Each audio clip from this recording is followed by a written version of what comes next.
ദൈവവുമായും നമ്മൾ ഉടമ്പടിയിലാകുമ്പോൾ നമ്മൾക്കുണ്ടാകുന്ന ഏറ്റവും വലിയ വ്യത്യാസം എന്താണ്? അതാണ് മോശസ് കർത്താവിനോട് പറയുന്നത്, കർത്താവേ, അങ്ങ് ഞങ്ങളിൽ സംപ്രീതനാണെങ്കിൽ അങ്ങ് ഞങ്ങളുടെ കൂടെ പോരണം. Praise the Lord. അങ്ങ് സംപ്രീതനാണ് എന്ന് പറഞ്ഞിട്ടില്ല, അങ്ങ് ഞങ്ങളുടെ കൂടെ, അങ്ങയുടെ വാക്ക് ഞങ്ങൾ പാലിക്കുമ്പോൾ, അങ്ങയുടെ വചനം ഞങ്ങൾ പാലിച്ച് അങ്ങയ്ക്ക് സാക്ഷിയായി ജീവിക്കുമ്പോൾ ആണ് ഉടമ്പടിയാകണത്. അങ്ങനെ വരുമ്പോഴാണ് അങ്ങ് ഞങ്ങൾ സംപ്രീതനാകണത്. അപ്പോൾ ദൈവത്തിൻ്റെ സംപ്രീതിയുടെ ഇഫക്റ്റ് എന്താ? ദൈവം തന്നെയാണ്, not the blessings, the God himself. എൻ്റെ മക്കളെ തിരിച്ചറിയണം. ദൈവത്തിന് ചിലപ്പോൾ സമയത്ത് ഡൈക്കോട്ടമി ഉണ്ടാകാൻ സാധ്യതയുള്ളത്, ദൈവത്തെക്കാൾ പ്രാധാന്യം ചിലപ്പോൾ നമ്മൾ ദൈവത്തിൽ നിന്ന് ലഭിക്കുന്ന ആനുകൂല്യങ്ങൾക്ക് നൽകാനുള്ള സാധ്യതയുണ്ട്. മനസ്സിലായില്ലേ? നിൻ്റെ രോഗശാന്തി ആയാലും, നിൻ്റെ IELTSൻ്റെ വിജയമായാലും, വസ്തുവിൽപ്പനയായാലും, അത് നിൻ്റെ ദൈവത്തെക്കാൾ എത്രയോ ചെറുതാണ്. നിൻ്റെ ദൈവമാണ് നിൻ്റെ ആവശ്യത്തെക്കാൾ വലുത്. ഒന്ന് പറഞ്ഞ്, എൻ്റെ ദൈവമാണ് എൻ്റെ ആവശ്യത്തെക്കാൾ വലുത്. ഇതാണ് ഉടമ്പടി സംഭവിക്കുന്നത്. അതാണ് മോശസ് പറയണത്. 33:16 പുറപ്പാടിൻ്റെ പുസ്തകം, അങ്ങ് ഞങ്ങളിൽ സംപ്രീതനാണെങ്കിൽ അങ്ങ് ഞങ്ങളുടെ കൂടെ പോരണം. അങ്ങ് ഞങ്ങളുടെ കൂടെ പോന്നാൽ ഞങ്ങൾ മറ്റു മനുഷ്യരെക്കാൾ വ്യത്യസ്തരായിരിക്കും. Praise the Lord. അപ്പം എൻ്റെ മക്കൾ, ദൈവത്തിൻ്റെ സാന്നിധ്യവും ദൈവത്തിൽ നിന്ന് ലഭിക്കണതും രണ്ട് കാര്യമല്ലേ? കറക്റ്റ്, ക്ലിയർ അല്ലേ? ഇവിടുത്തെ വിഷയം എൻ്റെ മക്കൾ ശ്രദ്ധിക്കണം. അതായത് പ്രാർത്ഥന, പെട്ടെന്ന് പ്രാർത്ഥനയുടെ കാര്യങ്ങൾ നടക്കുമ്പോൾ നമുക്ക് ലഭിക്കുന്നത് ദൈവത്തിൻ്റെ ആനുകൂല്യങ്ങളാണ്. Physical favours, blessings. ക്ലിയർ. പ്രാർത്ഥന താമസിക്കുമ്പോൾ നമുക്ക് ലഭിക്കുന്നത് എന്താണ്? The presence of God. ദൈവത്തിൻ്റെ സാന്നിധ്യമാണ്. എന്ന് വെച്ചാൽ നിങ്ങൾക്ക് അത്യാവശ്യം കാര്യങ്ങൾ അപ്പോഴപ്പം നിങ്ങൾ വിചാരിക്കുന്ന കാര്യങ്ങൾ നടക്കത്തില്ലെന്നല്ല. നിങ്ങളെ പ്രാർത്ഥന റിസൾട്ടിനെ കുറിച്ച് വളരെ വ്യക്തതയോടുകൂടിയുള്ള നിശ്ചിതമായൊരു സമീപനം ഉണ്ടാകണം. 2 മക്കളെ ബൈബിൾ അവതരിപ്പിക്കുന്നുണ്ട്. ലുക്കായുടെ സുവിശേഷത്തിൽ ആരൊക്കെയാണത്? ധൂർത്തപുത്രനും അതുപോലെ തന്നെ അവൻ്റെ മൂത്ത സഹോദരനും. ഈ 2 പേരും ശരിക്കും 2 തരത്തിൽ ദൈവാനുഗ്രഹം കിട്ടിയ ആൾക്കാരാണ്, ഇല്ലേ? ആ ധൂർത്തപുത്രൻ എന്ന് നമ്മൾ വിളിക്കുന്ന ആ ഇളയ മകൻ, നമുക്ക് ഇളയ മകനെന്ന് വിളിച്ചാൽ മതി. ധൂർത്തനെന്ന് പറയണത് അവൻ്റെ കയ്യിൽ നിന്ന് ഒരു അബദ്ധം, അതിൻ്റെ പേരിൽ അവനെ ബ്രാൻഡ് ചെയ്യേണ്ട കാര്യമില്ല. ഇളയ മകനും മൂത്ത മകനും. ഇപ്പം ഇളയ മകൻ കർത്താവിനോട് ചോദിച്ചു, എനിക്ക് തരാനുള്ള ഓഹരി ഇങ്ങ് തന്നേക്കുക. കാര്യം നമ്മളെ ജനിപ്പിച്ചപ്പോൾ തന്നെ ദൈവം നമ്മൾ ഓഹരി വെച്ചാണ് ജനിപ്പിച്ചിരിക്കുന്നത്. സന്താന പുഷ്ടിയുള്ളവരായി പെരുകി ഭൂമിയെ കീഴടക്കാൻ പറഞ്ഞ് ഭൗതികമായ അനുഗ്രഹങ്ങളും ഭൗതിക സാഹചര്യത്തിൻ്റെ വെല്ലുവിളിയെ ബുദ്ധി കൊണ്ട് അതിജീവിക്കാനുള്ള ദൈക്ഷണിക ശക്തിയും കൊടുത്താണ് നമ്മളെ ജനിപ്പിച്ചത്. ലുക്ക 1 ഉൽപ്പത്തി പുസ്തകം 1:28 അനുസരിച്ച് കൊണ്ട്. അതാണ് ജനിതകമായ ഓഹരി എന്ന് പറയണത്, ദൈവത്തിൽ നമുക്ക് ലഭിക്കാൻ സാധ്യതയുള്ളത്. അപ്പോൾ അവൻ പറഞ്ഞ്, എനിക്ക് തരാനുള്ള physical favours water please give me എന്ന് പറഞ്ഞു. എനിക്ക് തരാനുള്ള ഓഹരി ഇങ്ങ് തന്നേക്കുക. അപ്പം ആ പിതാവ് ഒന്നും പിടിച്ചു വെക്കത്തില്ല. അനുഗ്രഹങ്ങൾ നിൻ്റെ ദൈവം പിടിച്ചു വെക്കത്തില്ല.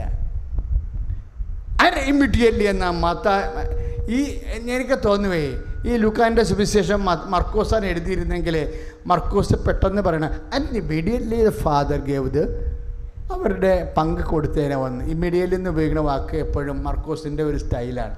കർത്താവുമായിട്ട് ഇടപെടുന്ന എല്ലാത്തിനും മർക്കോസ് പറയും ആൻഡ് ഇമ്മീഡിയറ്റ്ലി, ഉടനെ എന്ന്. എനിക്ക് പറഞ്ഞാൽ ലുക്കാനും അത് ഉപയോഗിച്ചിട്ടുണ്ടെന്ന് തോന്നുന്നു ഈ കാര്യത്തിൽ. ഉടനെ പിതാവ് അവൻ്റെ ഓഹരി അവന് കൊടുത്തു. ആർക്ക് കൊടുത്തു? ഇളയ മകന് കൊടുത്തു. പിന്നെ ഉള്ള സംഭവങ്ങൾ നമുക്കറിയാം. അവനത് ഉപയോഗിക്കുന്ന അവനൊരു മെറ്റീരിയൽ മാനേജ്മെൻറ്റിൽ വന്നിട്ടുള്ള ചില പ്രശ്നങ്ങളാണ്. അത് മാനേജ് ചെയ്യുന്നതിൽ ബുദ്ധിപരമായിട്ടുള്ള ചില വീഴ്ചകൾ അവന് വന്നു. കാര്യം ബൈബിളിൽ എപ്പോഴും ഒരു വിഷയമുണ്ടേ, അവനൊരു പ്രാർത്ഥിക്കാത്ത ആളായത് കൊണ്ടാണ് അങ്ങനെ സംഭവിച്ചത്. ആര്? ഇളയ മകൻ. കിട്ടാനുള്ള കിട്ടിയെങ്കിലും അനുഭവിക്കാൻ യോഗമില്ലാണ്ട് പോയതിൻ്റെ കാരണം അവന് മിസ്മാനേജ്മെൻ്റ് ഉണ്ടായി. അവൻ കൈകാര്യം ചെയ്ത് ആ സമ്പത്ത് കൈകാര്യം ചെയ്തതിലൊക്കെ ബുദ്ധിപരമായ എന്തോ പാളിച്ചകൾ വന്ന കാരണം ഈ ഭൗതിക വസ്തുക്കളാണെങ്കിലുമേ നമുക്കൊരു പ്രൊട്ടക്ഷൻ വേണം. ജോബും സാത്താനും ദൈവവും തമ്മിൽ ജോബിനെ അടിസ്ഥാനപ്പെടുത്തി തർക്കിക്കുമ്പോൾ സാത്താൻ ജോബിനെക്കുറിച്ച് എന്താ നിരീക്ഷിച്ചത്? ജോബ് 1:10 ദൈവമായ കർത്താവേ, നീ അവൻ്റെ സമ്പത്തിൻ്റെ മേൽ അവന് നിനക്ക് നീ വെയിൽ കെട്ടി വെച്ചിരിക്കുകയാണ്. അപ്പോഴേ ഈ 2 മക്കളുണ്ട്, മൂത്ത മകനുമുണ്ട് ഇളയ മകനുമുണ്ട്. ഇളയ മകന് സമ്പത്തിൻ്റെ മേൽ ദൈവം വെയിൽ കെട്ടിയില്ലെന്നല്ല, അവൻ കെട്ടിച്ചില്ലെന്ന് ഞാൻ പറയത്തുള്ളൂ. അവൻ്റെ കുഴപ്പമൊന്നും. മൂത്ത മകൻ്റെ വെയിൽ നല്ല ഭദ്രമാണ്, അത് കെട്ടി. ഇളയ മകൻ എന്തു ചെയ്ത്? അവൻ്റെ ചിന്താ പദ്ധതികൾക്ക് സംരക്ഷണമില്ലാതിരുന്ന കാരണം അപ്പോഴപ്പോൾ വന്ന വിഷയങ്ങൾക്ക് വേണ്ടി പണം മുടക്കി അത് ധൂർത്തായിപ്പോയി. കാശെല്ലാം പോയി, കയ്യിലുണ്ടായിരുന്ന സമ്പത്തെല്ലാം നഷ്ടപ്പെട്ടു.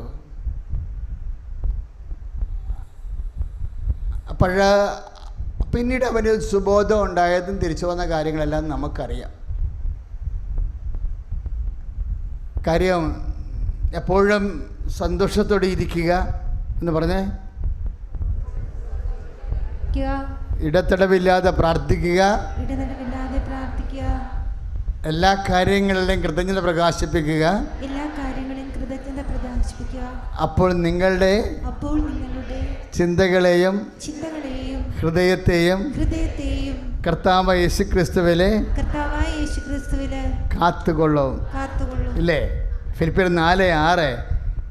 ഈ ഫിലിപ്പിയർ 4:6 ഇളയ മകൻ ഇല്ലാഞ്ഞത് കൊണ്ടാണ് ആ കുഴപ്പം മുഴുവൻ സംഭവിച്ചത്. അവൻ്റെ സമ്പത്ത് ദൂർത്തടിച്ച് പോയെന്ന് പറഞ്ഞില്ലേ? എന്നാ കാര്യം? അവൻ്റെ ഹൃദയത്തിൻ്റെ വിചാരങ്ങളുടെ വേലിക്കെട്ടില്ലാണ്ട് പോയി. അപ്പോഴപ്പോൾ ഹൃദയത്തിൻ്റെ ചോദന അനുസരിച്ച് കൊണ്ട് ഓരോരോ ആഗ്രഹങ്ങൾ ഉണ്ടാകുകയും അതനുസരിച്ചുള്ള പ്രോജക്റ്റുകൾ, അതനുസരിച്ചുള്ള പദ്ധതികൾ, കച്ചവടങ്ങളൊക്കെ വന്ന് അതൊക്കെ പൊട്ടിപ്പോയി, കാശെല്ലാം പോയി. വേസ്റ്റുകളുടെ കൂടെ ദൂർത്തടിച്ചാൽ ഇല്ല എന്നുള്ളത് നമുക്കറിയത്തില്ല. അതൊരു ആരോപണമാണ്. ആരുടെ? മൂത്ത ചേട്ടായിയുടെ ഒരു ആരോപണമാണ്. ഇളയവൻ അതൊക്കെ ചെയ്താൽ ഇല്ലെന്നൊന്നും നമുക്കറിയത്തില്ല. അവൻ നഷ്ടപ്പെട്ട് വീട്ടിൽ വന്നപ്പോൾ അവനെ ടാർഗറ്റ് ചെയ്യാൻ വേണ്ടി ചേട്ടായി ഉണ്ടാക്കിയ ചില ആരോപണങ്ങളാണത്. അവൻ വേസ്റ്റുകളുടെ കൂടെ അത് വൃത്തടിച്ചെന്നൊക്കെ പറഞ്ഞത് നമ്മളാരും കണ്ടിട്ടില്ല. അത് കർത്താവ് അതിനെക്കുറിച്ച് കർത്താവിൻ്റെ വചനമായിട്ടല്ല പറയണത്. മൂത്ത ചേട്ടായി അവൻ്റെ മേലുള്ള ഒരു ആരോപണം നടത്തിയതാണ്. ഇങ്ങനെ നമുക്ക് ഇല്ലാണ്ടൊക്കെ വരുമ്പോൾ കുറേ ആരോപണമൊക്കെ ഉണ്ടാവും. അതൊന്നും അത്ര വലിയ കാര്യമാക്കണ്ട. പക്ഷെ മിസ്മാനേജ്മെൻറ്റ് എവിടെയോ കാര്യമായി വന്നിട്ടുണ്ട്. സമ്പത്ത് ദൂർത്തടിച്ച്. എന്തുകൊണ്ടാണ് സമ്പത്ത് മിസ്മാനേജ്മെൻറ്റ് വന്നത്? കാര്യം വരാതിരിക്കാനാണ് ഫിലിപ്പിയർ 4:6 പറയണത്. എന്താണ്? സന്തോഷത്തോടെ ഇരിക്കണമെന്ന്. അപ്പം സന്തോഷത്തോടെ അങ്ങനെ ഇരിക്കാൻ പറ്റത്തില്ല. എനിക്കറിയാമല്ലോ. ഉള്ളത് കൊണ്ട് സന്തോഷിക്കുന്നവന് ദൈവാനുഗ്രഹം ഒരു കൃപയാണ്. ഈ സന്തോഷം എന്ന് പറഞ്ഞാലും ചില ആൾക്കാർ സന്തോഷിക്കണില്ലല്ലോ. അവരിപ്പോൾ മാരുതി വിറ്റിട്ട് ഇപ്പോൾ വേറെ വണ്ടി മേടിക്കാൻ പോകുകയില്ല. അവർക്ക് സന്തോഷമില്ല. എന്താ കാര്യം? അളിയന് ബ്രാൻഡ് മാറിയത് കാരണം അവർക്ക് നെഞ്ചുവേദന. സന്തോഷത്തോടെ ഇരിക്കണില്ല. ബൈബിൾ എന്താ പറയണത്? സന്തോഷം എന്നൊക്കെ പറയണത് നീ ഓരോ സന്തോഷത്തിൻ്റെ കാര്യപരിപാടികൾ ആര് നിശ്ചയിക്കും? നിങ്ങൾ നിശ്ചയിക്കും. നിങ്ങൾ നിശ്ചയിക്കത്തില്ല. ആരാ നിശ്ചയിക്കണത്? കണ്ണ് നിശ്ചയിക്കും. കണ്ണാണ് ഈ സന്തോഷം നിശ്ചയിക്കണതേ. അതാണ് ഈ പ്രശ്നം വരണത്. എന്താ? കണ്ണിൻ്റെ ദുരാശ, ശരീരത്തിൻ്റെ ദുരാശ, ജീവിതത്തിൻ്റെ അഹന്ത. സന്തോഷം നിശ്ചയിക്കണത് ആരാ? ആ അഹന്തയാണ് നിശ്ചയിക്കണത്. അതുകൊണ്ടാണ് ഈ സഭാപ്രസംഗിക്ക് പറയണത്. എന്നാ പറയണത്? 7:29 ദൈവം മനുഷ്യനെ സരള ഹൃദയനായി സൃഷ്ടിച്ചു. അവൻ്റെ സങ്കീർണങ്ങളായ പ്രശ്നങ്ങൾ അവൻ്റെ തന്നെ സൃഷ്ടിയാണ്. എന്താ കാര്യം? സന്തോഷം നിശ്ചയിക്കാൻ ഇന്ദ്രിയങ്ങൾക്ക് വിട്ടുകൊടുത്തതുകൊണ്ടാണ് കുഴപ്പമായിപ്പോയത്. 1 യോഹന്നാൻ 2:16-17 എന്താണ്? കണ്ണിൻ്റെ ദുരാശ, ശരീരത്തിൻ്റെ ദുരാശ, ഇതൊന്നും പിതാവിൻ്റെതല്ല. പിന്നെ ആരുടേതാണ്? ലോകത്തിൻ്റേതാണ്. അപ്പം ലോകത്തിൻ്റെ ആശകൾക്ക് ദൈവഹിതത്തേക്കാൾ പ്രാധാന്യം കൊടുത്തപ്പോൾ സന്തോഷത്തിൻ്റെ പ്രയോറിറ്റി മാറിപ്പോയി. അപ്പം പുതിയ സന്തോഷത്തിന് പുതിയ ഇൻവെസ്റ്റ്മെൻറ്റ് വേണ്ടി വന്നു. അതാണ് ധൂർത്തപുത്രൻ്റെ സാമ്പത്തിക തകർച്ചയുടെ ഒരു കാരണം. ധൂർത്തപുത്രൻ്റെ സാമ്പത്തിക തകർച്ചയുടെ ഒരു കാരണങ്ങൾ കണ്ടെത്തുമ്പോൾ നമുക്ക് മനസ്സിലാവണം എന്താണ്? ഇന്ദ്രിയങ്ങളുടെ സംരക്ഷണം നഷ്ടപ്പെട്ടു. ഇപ്പോൾ ഇന്നൊരു സാക്ഷ്യം ഞാൻ എൻ്റെ മുറിയിൽ ഇരുന്നുകൊണ്ട് പരിശോധിക്കുകയായിരുന്നു കുമളിയിൽ. അടുത്ത മാസത്തേക്ക് പത്രത്തിലേക്ക് വരാൻ വേണ്ടിയുള്ള സാക്ഷ്യങ്ങൾ പ്രാർത്ഥിച്ച് നോക്കിക്കൊണ്ടിരിക്കുകയായിരുന്നു. അപ്പം അതിൻ്റെ അകത്ത് ഒരു കുമളിയിലൊരു സാക്ഷ്യം വന്ന് എന്നാ 8 മാസമായി കുടുംബ പ്രാർത്ഥന നടന്നിട്ട് ഉടമ്പടി എടുത്തപ്പോഴേ ഇപ്പോഴേ ഇന്ന് വരെ കുടുംബ പ്രാർത്ഥന മുടങ്ങിയിട്ടില്ലെന്ന്. കൈയിട്ടിച്ച് കിടത്താണ് അതാണ് ബ്രിട്ടാസ് അച്ഛൻ അത് കേട്ടിട്ട് പറഞ്ഞാണോ ഇല്ലെന്ന് അറിയത്തില്ല. അച്ഛൻ പറഞ്ഞു കേരള സഭയ്ക്ക് കുടുംബ പ്രാർത്ഥന നഷ്ടപ്പെട്ട കുടുംബങ്ങളിലേക്ക് ഉടമ്പടി തിരിച്ചു കൊണ്ടുവന്നു. അമ്മ തിരിച്ചു കൊണ്ടുവന്നു. കൈയടിച്ച് കിടത്താണ്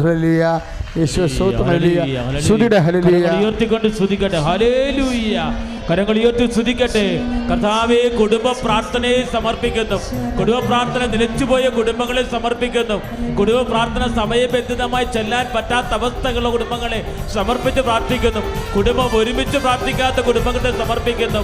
കർത്താവേ, കുടുംബ പ്രാർത്ഥനയ്ക്ക് താല്പര്യമില്ലാത്ത മക്കളെ സമർപ്പിക്കുന്നു. കേരള സഭയെ മുഴുവനായി സമർപ്പിച്ച് പ്രാർത്ഥിക്കുന്നു.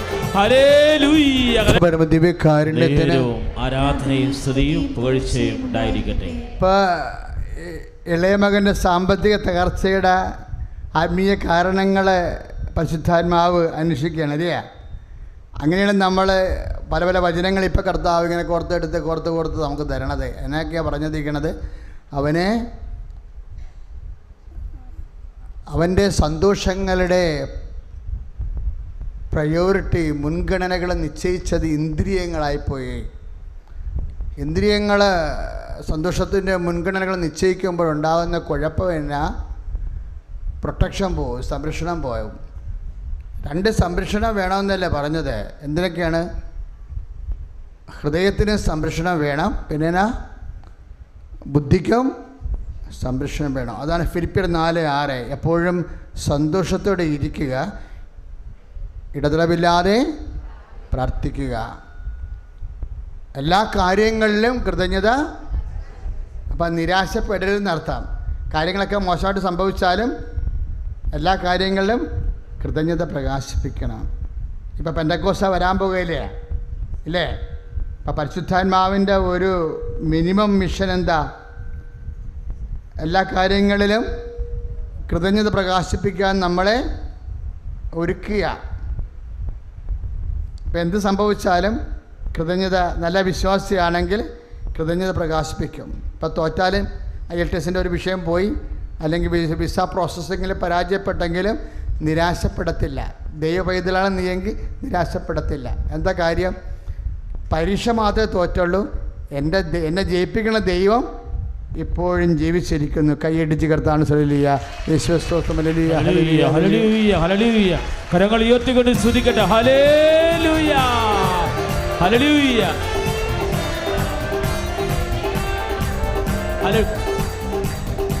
ഹല്ലേലൂയ, ഹല്ലേലൂയ, ഹല്ലേലൂയ. കർത്താവേ, ആത്മാവിന് നിറവ് നൽകണമേ. പരിശുദ്ധാത്മാവേ കരങ്ങൾ ഉയർത്തി. Praise the Lord. Praise the Lord. കർത്താവിൻ്റെ വചനം പറയണത് നിന്റെ സന്തോഷങ്ങളെ ലോകം നിശ്ചയിക്കുമ്പോഴാണ് എപ്പോഴും നിനക്ക് സാമ്പത്തിക തകർച്ച വരണതും ദൈവം കെട്ടിയിരിക്കുന്ന വേലി പൊളിഞ്ഞു പോണതും. ലോകമെന്ന് പറഞ്ഞാൽ എന്താ? 1 യോഹന്നാൻ്റെ 2:16-17. കണ്ണിൻ്റെ ദുരാശ പറഞ്ഞേ, ശരീരത്തിൻ്റെ ദുരാശ, ശരീരത്തിന്റെ ദുരാശ, ജീവിതത്തിൻ്റെ അഹന്ത. ജീവിതത്തിന്റെ അകന്ത. ജീവിതത്തിൻ്റെ അഹന്ത എന്ന് പറഞ്ഞാൽ എന്നാണെന്നറിയാവോ? ഇപ്പം നിനക്കിപ്പോൾ ഒരു ഷോപ്പുണ്ട്, ഒരു ടെക്സ്റ്റൈൽ ഷോപ്പെന്ന് വിചാരിച്ചോ, ഇല്ലേ? അപ്പോൾ നീ മർച്ചൻ്റ് അസോസിയേഷനിൽ ചെന്ന് അവിടെ സ്റ്റാഫ് മീറ്റിങ്ങിന് പങ്കെടുത്തപ്പോൾ അവിടെയുള്ള കച്ചവടക്കാരെല്ലാം വന്നിട്ടുണ്ട്. മർച്ചൻ്റ് അസോസിയേഷൻ്റെ കച്ചവടക്കാരെല്ലാം മീറ്റിങ്ങിന് വന്നിട്ടുണ്ട്. അപ്പോൾ അവരവരെ ഇൻട്രൊഡ്യൂസ് ചെയ്യുമ്പോൾ അവർക്ക് കോഴഞ്ചേരി ഷോപ്പുണ്ട്, കോലഞ്ചേരി ഷോപ്പുണ്ടെന്നൊക്കെ പറയുമ്പോൾ, കോട്ടയത്തുണ്ടെന്നൊക്കെ പറയുമ്പോൾ നീ പറയും എനിക്ക് ആലപ്പുഴ മാത്രമേ ഉള്ളെന്ന് പറയും. അപ്പോൾ എന്നാ ഒരു കുഴപ്പം തോന്നും അല്ലേ? കാര്യം 3 ഷോപ്പ് 30 ഷോപ്പൊക്കെ ഉള്ള ആൾക്കാരിരിക്കുമ്പോൾ അവിടെ പോയി നമ്മൾ ഒരു ഷോപ്പ് കാരനിരിക്കും. അപ്പോൾ നമ്മൾ ചിന്തിക്കും അടുത്ത പ്രാവശ്യം വരുമ്പോൾ നമുക്ക് എറണാകുളത്ത് കൂടി ഒരു ഷോപ്പ് ഉണ്ടാക്കാം. എന്താ കാര്യം? ഇവന്മാരുടെ കൂടെ പിടിച്ചിരിക്കണ്ടേ? അതാണ് ജീവിതത്തിൻ്റെ അഹന്ത എന്ന് പറയണത്. ഇതെന്നാ സംഭവം?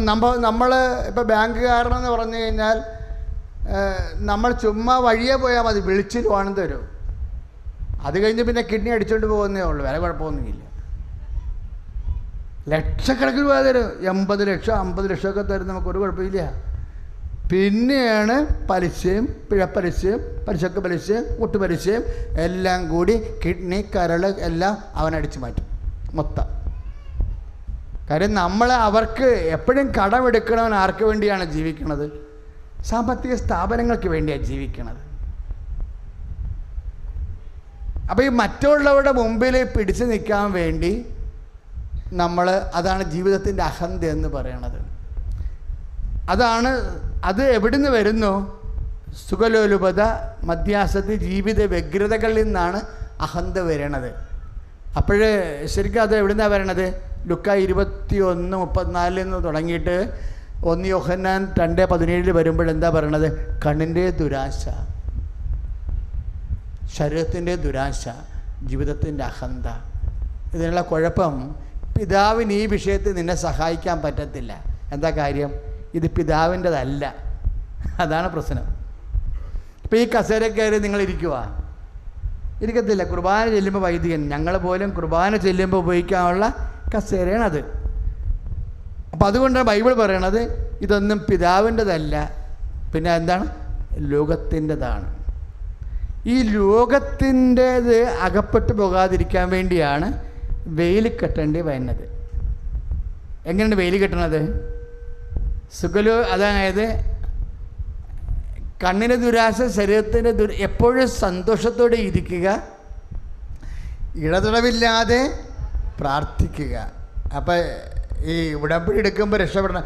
ഉടമ്പടി നമ്മളെ ശരിക്കും സംരക്ഷിക്കുവേ. ചില അണ്ണന്മാർ ഞങ്ങൾ പറയണത് ആണ് ചെയ്യണത്, ചിലർ ഞങ്ങളെയും ഞെട്ടിച്ച് കളയും. എന്താ? ഞങ്ങൾ പറയുന്നതിനേക്കാൾ കൂടുതൽ ചെയ്യും അവർ. പ്രാർത്ഥനയ്ക്കുള്ള കുഴപ്പം, ഈ അധികമായാൽ അമൃതം വിഷമാണ്. പക്ഷെ അമൃതാണ് വിഷം, പ്രാർത്ഥന ഒരിക്കലും വിഷമാകത്തില്ല. Price the Lord. അതാണ് ഈശോ പറയണത്, മടുപ്പ് കൂടാതെ പ്രാർത്ഥിക്കാൻ അവൻ അവരോടൊരു ഉപമ പറഞ്ഞു എന്ന്. എല്ലാം മടുക്കാൻ ലോകത്തിലെ, പക്ഷെ മടുത്താലും മുന്നോട്ട് ധൈര്യമായിട്ട് കൊണ്ടുപോകാൻ പറ്റുന്നത് എന്താ? പ്രാർത്ഥനയാണ്. അപ്പോഴങ്ങനെ വരുമ്പോൾ എന്നാ സംഭവിക്കണത്? അപ്പോൾ ഫിലിപ്പിയർ 4:6 എന്നാ പറയണത്? എപ്പോഴും സന്തോഷത്തിലിരിക്കുക, ഇടതടവില്ലാതെ പ്രാർത്ഥിക്കുക. അപ്പോൾ നിങ്ങളുടെ ചിന്തകളെയും ഒന്ന് പറഞ്ഞേ, ഹൃദയത്തെയും കർത്താവായ യേശുക്രിസ്തുവിൽ കാത്തുകൊള്ളൂ. അപ്പൊ ചിന്തകളെ കാത്തുകൊള്ളണം. പിടികിടിയാ? ചിന്തകൾക്കൊരു കവറിങ് വേണം, സംരക്ഷണം വേണം. ഹൃദയത്തിന് ഒരു സംരക്ഷണം വേണം. അതിനെന്താ പരിപാടി? എപ്പോഴും സന്തോഷത്തോടെ ഇരിക്കണം. നിരാശ വന്നാലും അതിനെ കർത്താവിൻ്റെ അടിസ്ഥാനത്തിൽ സന്തോഷമാക്കി മാറ്റണം. പരീക്ഷയ്ക്ക് തോറ്റാലും ബിസിനസ് തകർന്നാലും 80 കോടി കടമുണ്ടായാലും ശരി, എല്ലാ കടങ്ങളും ലോകത്തിൻ്റെ മൊത്തം കടങ്ങളെ കൊടുത്തു വീട്ടിയവനാണ് പറഞ്ഞിരിക്കുന്നത്. എന്താ പറഞ്ഞിരിക്കുന്നത്? ധൈര്യമായിരിക്കുവൻ, ഞാൻ ലോകത്തെ കീഴടക്കിയിരിക്കുന്നുവെന്ന്. അപ്പോൾ കർത്താവിൻ്റെ തിരുസന്നിധിയിൽ നിനക്ക് വേണ്ടി മാത്രം പദ്ധതികളുണ്ടാവും. നീ ഇനി എന്തു ചെയ്യും? നിനക്ക് കർത്താവിൻ്റെ മനസ്സിൽ നിൻ്റെ കുടുംബം രക്ഷിക്കാനുള്ള മാർഗം വെളിപ്പെട്ട് വരുന്നത് വരെ സങ്കീർത്തനം 143 വർക്കൗട്ട് ചെയ്യും. കർത്താവേ, അങ്ങേക്ക് ഞങ്ങളോട് കരുണ തോന്നണത് വരെ ഞങ്ങൾ അങ്ങയെ തന്നെ നോക്കിയിരിക്കും. എങ്ങനെ നോക്കിയിരിക്കും? ദാസൻ യജമാൻ്റെ കണ്ണുകളിലേക്ക് നോക്കുന്നത് പോലെ നോക്കിയിരിക്കും. കൈയടിച്ച് കർത്താവാണ്. ഹല്ലേലൂയ, ഹല്ലേലൂയ, ഹല്ലേലൂയ, ഹല്ലേലൂയ. കരങ്ങൾ ഉയർത്തിക്കൊണ്ട് സ്തുതിക്കട്ടെ. ഹല്ലേലൂയ, praise the Lord, praise the Lord. പരിശുദ്ധ പരമ ദിവ്യകാരുണ്യം, ആരാധനയും സ്തുതിയും പുകഴ്ചയുണ്ടായിരിക്കട്ടെ. എന്തുകൊണ്ടാണ് സന്തോഷത്തോടെ ഇരിക്കാൻ പറയണത്? ആ ധൂർത്തപുത്രൻ തിരിച്ച് വരത്തില്ലേ? ഇല്ലേ? അവൻ ബിസിനസ് തകർന്നാലും ശരി, സമ്പത്ത് തകർന്നാലും, കടക്കാരനായാലും അവന് തിരിച്ചു വരാൻ ഒരു വീടും ഒരു തുറന്നിട്ട വാതിലുമുണ്ട്. അവിടെ വഴിക്കണ്ണും നോക്കിക്കൊണ്ട് കാത്തിരിക്കാനൊരു അപ്പനുണ്ട്. എന്തെല്ലാം കഥകളാണ് ബൈബിൾ പറയണത്. നീ എങ്ങനെ തകർന്നാലും നിന്നെ കാത്തിരിക്കാൻ നിനക്കൊരാളുണ്ട്. സ്തുതിയുടെ ഹല്ലേലൂയ, യേശുവേ സ്തോത്രം, ഹല്ലേലൂയ, ഹല്ലേലൂയ, ഹല്ലേലൂയ, യേശുവേ സ്തോത്രം. കരങ്ങൾ ഉയർത്തിക്കൊണ്ട് സ്തുതിക്കട്ടെ. ഹല്ലേലൂയ, ഹല്ലേലൂയ, ഹല്ലേലൂയ, ഹല്ലേലൂയ. കൃപയേറും. ഹല്ലേലൂയ, ഹല്ലേലൂയ, ഹല്ലേലൂയ. യേശുവേ, യേശുവേ, യേശുവേ.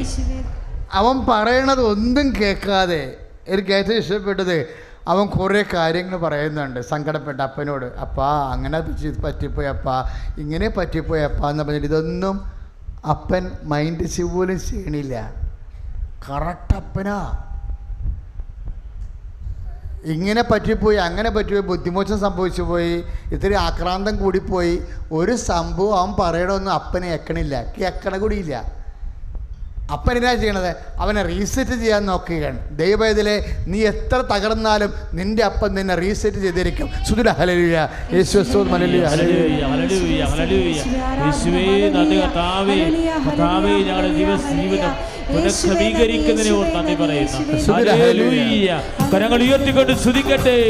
പരിശുദ്ധ പരമ ദിവ്യകാരുണ്യത്തിന് ആരാധനയും സ്തുതിയും പുകഴ്ചയും ഉണ്ടായിരിക്കട്ടെ. പരിശുദ്ധ പരമ ദിവ്യകാരുണ്യം, ആരാധനയും സ്തുതിയും പുകഴ്ചയും ഉണ്ടായിരിക്കട്ടെ. അപ്പം കുറച്ച് കാലം എന്താ തിരിച്ചു വരാനുള്ള ഒരു കാലം, അത്രയേ ഉള്ളൂ.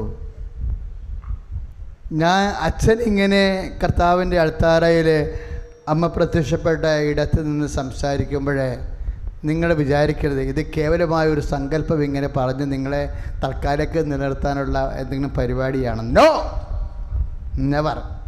എന്താ കാര്യം? ഈ അൾത്താരയിൽ നമ്മൾ കേട്ട സാക്ഷ്യങ്ങൾ ഓർക്കുമ്പോൾ 10,000-കണക്കിന് സാക്ഷ്യങ്ങളിൽ നിന്നാണ് എത്ര ജീവിതങ്ങളെ കർത്താവ് പത്രോസിനെ കടലിൽ നിന്ന് പിടിച്ചെഴുന്നേൽപ്പിച്ച പോലെ എഴുന്നേൽപ്പിച്ച സ്ഥലമാണിത്. അവിടെ നിന്നാണ് നമ്മൾ ഈ ആരാധനയ്ക്ക് ഇപ്പോൾ ഈശോ നിന്നോട് സംസാരിക്കുന്നുണ്ടെങ്കിൽ നിൻ്റെ ജീവിതത്തിലെ കർത്താവ് ചെയ്യാൻ പോകുന്ന കാര്യങ്ങൾ മാത്രമാണ് ഈ പറയണത്. ഹല്ലേലൂയ, യേശുവേ സ്തോത്രം, ഹല്ലേലൂയ, ഹല്ലേലൂയ, ഹല്ലേലൂയ, ഹല്ലേലൂയ, ഹല്ലേലൂയ, ഹല്ലേലൂയ, ഹല്ലേലൂയ. പക്ഷേ അതുപോലെ തന്നെ പ്രധാനപ്പെട്ട ഒരു വിഷയമാണ് അവിടെ വേറെ ഒരാളാ രംഗത്ത് വരുന്നുണ്ട്. ആരാണത്? മൂത്ത സഹോദരൻ അല്ലേ? ധൂർത്തപുത്രൻ്റെ മൂത്ത സഹോദരൻ. അങ്ങനെക്കുറിച്ച് അതിമനോഹരമായൊരു വാക്ക് ബൈബിളിലുണ്ട്. എന്നാ കാര്യം എന്നറിയാവോ? അദ്ദേഹം ഇതിനേക്കാൾ ഭയങ്കര പ്രക്ഷുബ്ധമായ അവസ്ഥയിലാണ്. എന്താ കാര്യം? ഈ അനുജന് എപ്പോഴും ഭയങ്കര വിജയമാണ്. എന്താ? അവൻ എന്നാ ചോദിച്ചാലും അപ്പോഴപ്പം കിട്ടും അപ്പൻ്റെ ഇടയ്ക്കെന്ന്. പണ്ട് സ്വത്ത് ചോദിച്ച് മൊത്തം കൊടുത്ത്, ഇപ്പോൾ അവൻ തിരിച്ചു വന്നപ്പോൾ കൊടുത്ത കാളക്കുട്ടിയെ കൊന്ന് ഉടുപ്പുണ്ടായി കൊടുത്ത് നൃത്താഘോഷമായി ഭയങ്കര അടിപൊളി. അപ്പോഴപ്പന് ഒരു ചെറിയ അപ്പന് ഓർക്കണം, ഇനി പ്രാർത്ഥിച്ചിട്ട് എന്നാ ഗുണം. 2 മക്കളും പ്രാർത്ഥനയ്ക്ക് പുറകാണ് ശരിക്കും പറഞ്ഞാൽ.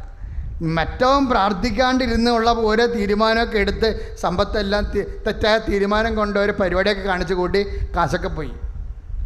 ഇവനും ഇപ്പം എന്നാ ചോദിക്കണത്? അവൻ ചോദിക്കണത് എന്താണ്? ഞാൻ വീട്ടിൽ കയറണ വേണ്ടെന്നാണ് ചോദിക്കണത് അല്ലേ? ഞാൻ നിൽക്കണ പോകണമെന്ന് ചോദിക്കത്തില്ലേ? കാര്യം എന്താ? എനിക്കിനിവിടെ സ്പേസ് ഇല്ല. കാര്യം എനിക്ക് അപ്പൻ്റെ കള്ളക്കളിയെല്ലാം മനസ്സിലായി. ചുമ്മാ പറ്റിപ്പാ. കുഞ്ഞുനാളെ മുതൽ എന്നെ പറ്റിക്കണതാ. ഓരോ കാര്യം പറഞ്ഞു. ഇന്ന് വരെ കാര്യമായിട്ടൊന്നും എനിക്ക് വേണ്ടി ചെയ്തിട്ടില്ല. പക്ഷേ ഇവന് വേണ്ടി എല്ലാം ചെയ്ത് അവൻ തേച്ച് കഴുകി വന്നപ്പോഴിപ്പോഴും അവൻ തന്നെ ഇവിടെ ഇപ്പോഴും പ്രിൻസായിട്ട് വിളങ്ങണത് അവൻ തന്നെ രാജകുമാരൻ. പിന്നെ നമുക്കൊരു ഇടമില്ലാത്ത സ്ഥലത്ത് ചുമ്മാ എന്തിനാ നമ്മുടെ സമയം കളയണത്? അതിന് ബൈബിള് പറയണ വാക്കെന്താ? അവൻ വീട്ടിൽ കയറാൻ പോലും അവൻ മനസ്സ് വരാതെ എന്നാ പറയണത്. 15:28 ലൂക്കായുടെ സുവിശേഷം 15:28. അവന് വീട്ടിൽ കയറാൻ പോലും മനസ്സ് വരാതെ പുറത്ത് നിന്നാ പറയണത്.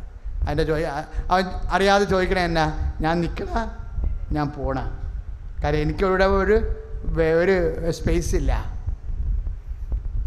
അങ്ങനെയാണ് അവനോട് അവൻ്റെ പ്രാർത്ഥന. അതാണ് ശരിക്കും. അവൻ നിൽക്കണ പോണ. നിന്നിട്ട് കാര്യമൊന്നുമില്ല. ഇത്രയും നാൾ കത്തോലിക്കനായി ജീവിച്ചു, ക്രിസ്ത്യാനിയായി ജീവിച്ചു. പക്ഷേ ഇപ്പോഴും എനിക്ക് ദുഃഖവും കണ്ണീര് മാത്രമാണ്. ഞാൻ നിൽക്കണ പോണ.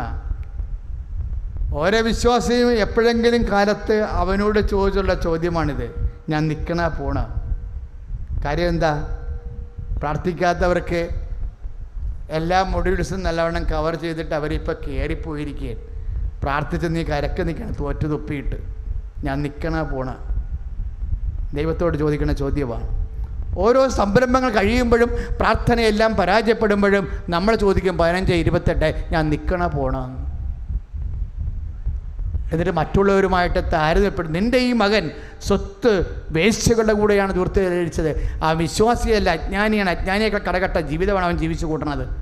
പക്ഷേ അവനെയാണ് നീ ഭൗതികമായ എല്ലാ ആനുകൂല്യങ്ങളും നൽകിയിരിക്കുന്നത്. ഞാൻ നിൽക്കണ പോണ. ഞാൻ കുഞ്ഞുനാൾ പോയത് ചില പറയും ഞാൻ ഓട്ടർ ബോയ് ആയിരുന്നച്ചാ എന്ന് പറയും. ഞാൻ അൽത്താര ശുശ്രൂഷകനായിരുന്നതൊക്കെ പറഞ്ഞ് കർത്താവിൻ്റെ അടുത്ത് വന്ന് വിലപേശും. ശരിക്കും ഞാൻ നിൽക്കണോ പോണോ? ചിലപ്പോൾ നിൻ്റെയും മനസ്സ് ചിലപ്പോഴേ ഈ 15-28 വർക്ക് ചെയ്യും. അവൻ്റെ നിപ്പ് കാണുമ്പോഴേ അപ്പൻ പുറത്ത് വന്നെന്നാണ് പറയണത് ഇല്ലേ? മകൻ കർത്താവിൻ്റെ സന്നിധി വിട്ട് പോകാൻ പോകുന്നു, വിശ്വാസത്തിൽ നിന്ന് പോകാൻ പോകുന്നു, സ്നേഹത്തിൽ നിന്ന് പോകാൻ പോകുന്നു, പ്രാർത്ഥനയിൽ നിന്ന് പോകാൻ പോകണമെന്ന് കാണുമ്പോൾ നിൻ്റെ വിടത്തില്ല നിൻ്റെ പിതാവ്. നിൻ്റെ വൈകാരികമായ സങ്കടങ്ങളുടെ ഒരു ചിന്ത നിൻ്റെ ഉള്ളിൽ വരുമ്പോൾ തന്നെ ഞാൻ അറിയുന്നുവെന്ന് സങ്കീർത്തനം 139:1 പറയും. നിൻ്റെ വിശ്വാസം ഇടർന്ന് കാണുമ്പോൾ നിൻ്റെ അപ്പൻ വാതിൽ തുറന്ന് പുറത്തു വരും. കൈ അടിച്ച് കർത്താവ് ഉയർത്തിക്കൊണ്ട് സ്തുതിക്കട്ടെ. ഹല്ലേലൂയ. കർത്താവേ, ജീവിത പ്രതിസന്ധികളാണ്ടായപ്പോൾ ലൂക്കാ 15:28 ദൂതന്റെ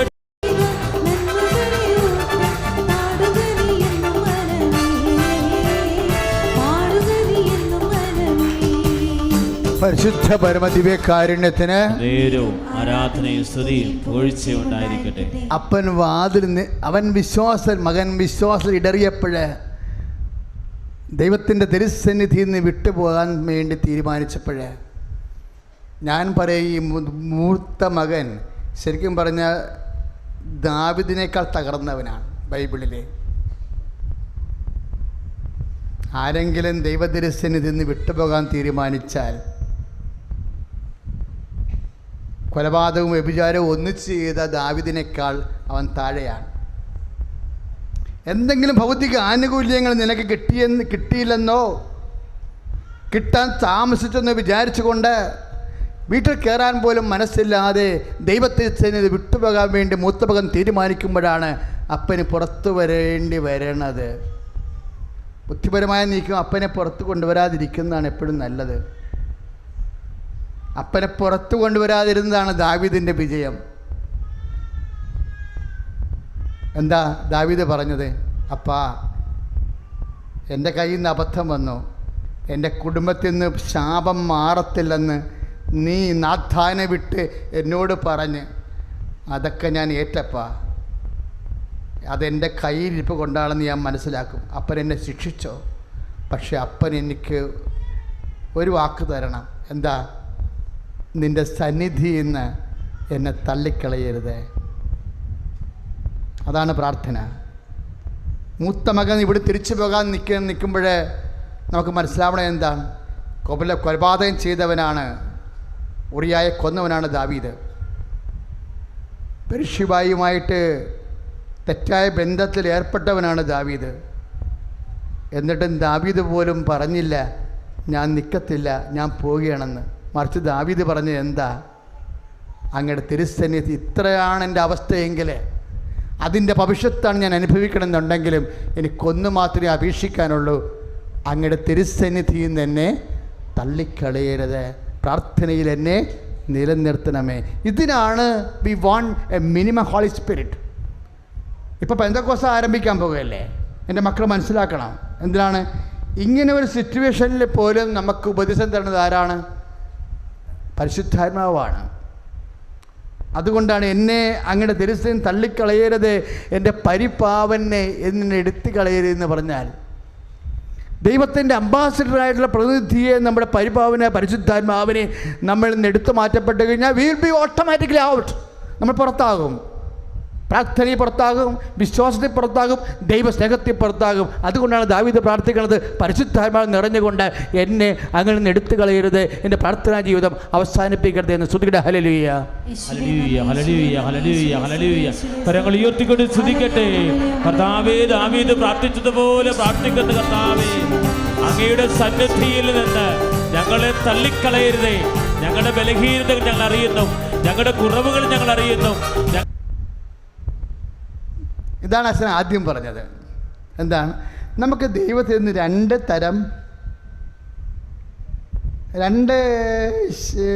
ആനുകൂല്യങ്ങൾ, ഫേവേഴ്സാണ് കിട്ടാനുള്ള സാധ്യത.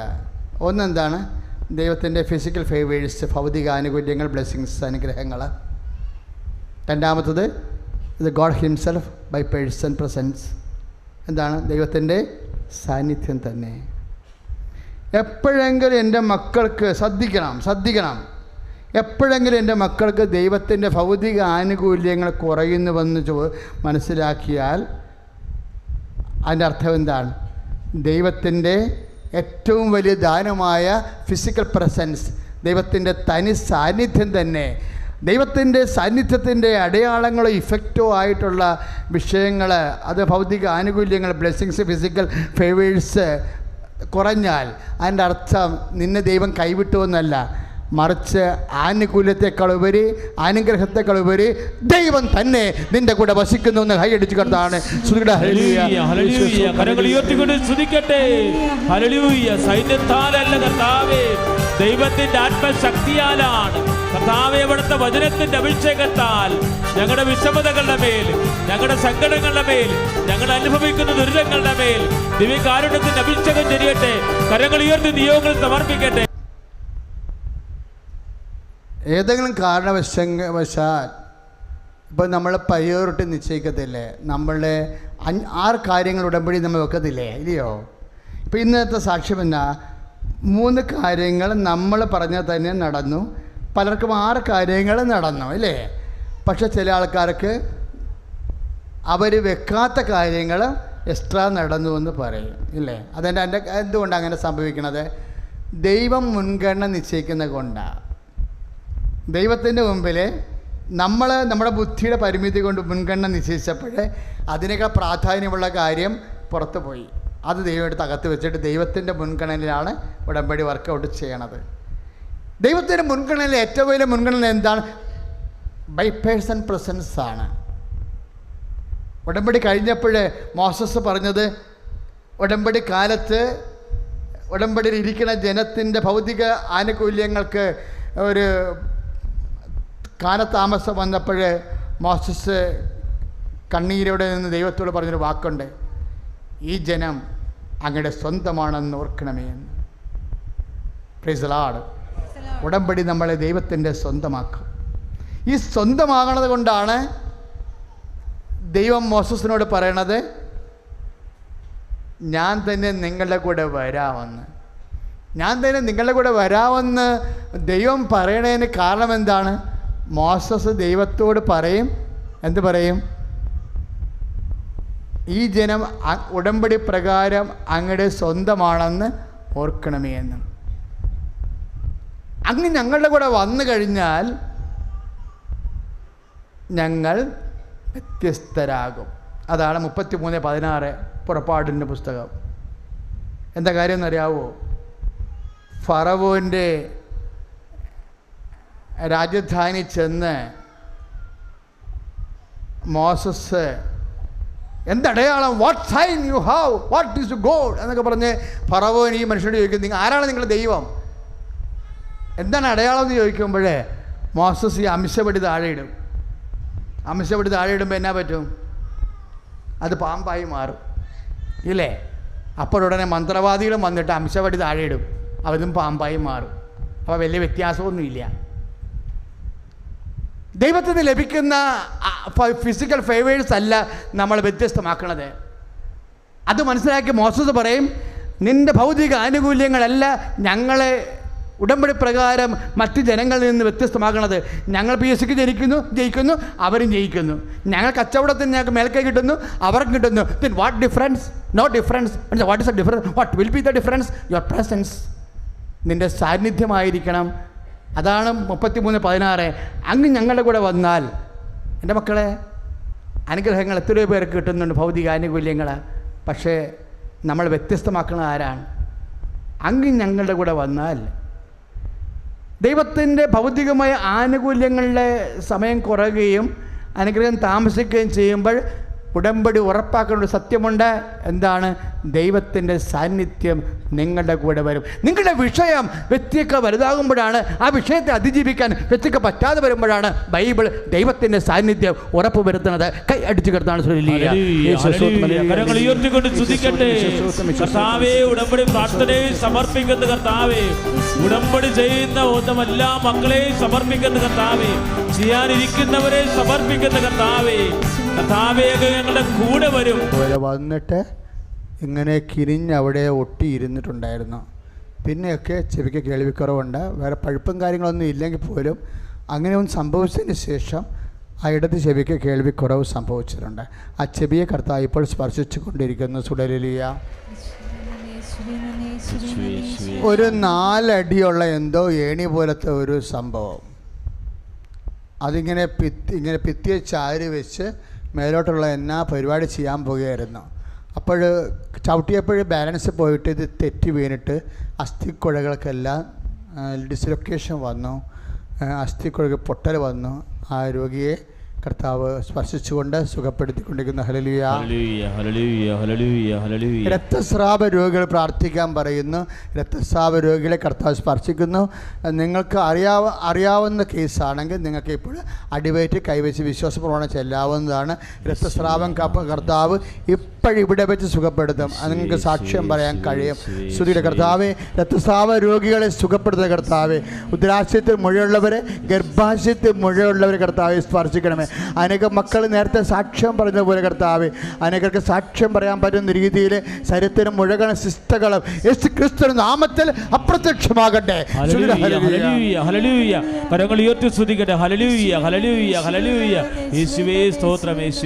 കോപനീരസ വൈരാഗ്യങ്ങള് വിവാഹത്തിற்கு വേണ്ടി പ്രാർത്ഥിക്കാൻ പോകുന്ന വിവാഹം താമസിക്കുന്നവരൊക്കെ മനസ്സിൽ എപ്പോഴോർത്ത് നിങ്ങളുടെ ജീവിത വിഷയം what ever it may be, ചിലപ്പോൾ ചില പ്രയാസങ്ങളിൽ അകപ്പെട്ട് വിവാഹം താമസിച്ച് പോകേണ്ടതാകാം. ചിലപ്പോഴത് സങ്കീർണമായ വിഷയത്തിലേക്ക് പൊയ്ക്കൊണ്ടിരിക്കുകയാകാം. വിവാഹ വേദന അനുഭവിക്കുന്നവരെ, കുടുംബജീവിതത്തിൻ്റെ പരാധീനത അനുഭവിക്കുന്നവരെ പരിശുദ്ധ അമ്മ ഇപ്പോഴേ ഈ സെക്കൻഡിൽ ആ കുടുംബജീവിതത്തിൻ്റെ പ്രയാസം അനുഭവിക്കുന്നവർക്ക് വേണ്ടി മധ്യസ്ഥം വഹിക്കുന്നു. കർത്താവ് നിങ്ങളെ സന്ദർശിച്ചിട്ട് സാക്ഷ്യം പറയാൻ സഹായിക്കും. സങ്കടപ്പെട്ടിരിക്കും കുടുംബജീവിതത്തിൽ സങ്കടകരമായ അവസ്ഥയിലൂടെ കടന്നു പോകുന്നവരെ, അവർക്ക് വേണ്ടി നിങ്ങൾക്കറിയാവുന്ന കുടുംബങ്ങൾക്ക് വേണ്ടി ഇപ്പോഴും പ്രാർത്ഥിക്കാവുന്നവരാണ്. മക്കളില്ലാത്തവർക്കും പ്രാർത്ഥിക്കാം. സ്തുതിക്കട്ടെ. ഹല്ലേലൂയ. ആരാധന ദൈവമേ, സ്തോത്രം കർത്താവേ, ഞങ്ങൾ അങ്ങേ സ്തുതിച്ച് പ്രാർത്ഥിക്കുന്നു. ഭക്ഷണം കഴിപ്പെല്ലാം കുറഞ്ഞിരിക്കുന്നു. അതുകൊണ്ട് ആരോഗ്യം പോയി, ലൂസായി. ഇനിയിപ്പോൾ ഇങ്ങനെ മറ്റേ പോകുമായിരിക്കുമോ? ഇങ്ങനെ ശോഷിച്ച് ചത്തുപോകുമായിരിക്കും എന്നൊക്കെ നിരാശപ്പെട്ടിരിക്കുന്ന വ്യക്തികളെ കർത്താവ് ഭക്ഷണത്തിൻ്റെ മേൽ അഭിഷേകം നൽകി അനുഗ്രഹിച്ചുകൊണ്ടിരിക്കുന്ന ശ്രുതികട ഹല്ലേലൂയ. ഞരമ്പ് അതായത് ഇപ്പോൾ തണ്ടിയിൽ നിന്ന് താഴേക്ക് വരുന്ന ഞരമ്പുകൾ, ശരീരത്തിൻ്റെ വിവിധ ഭാഗങ്ങളിൽ പോകുന്ന പ്രിൻസിപ്പൽ വെയിൻസ്, പ്രധാനപ്പെട്ട ഞരമ്പുകളുടെ മേൽ ബ്ലോക്ക് ഉള്ളവരെ കർത്താവ് സ്പർശിച്ച് സൗഖ്യത്തേക്ക് നയിക്കുന്ന ശ്രുതികട ഹല്ലേലൂയ.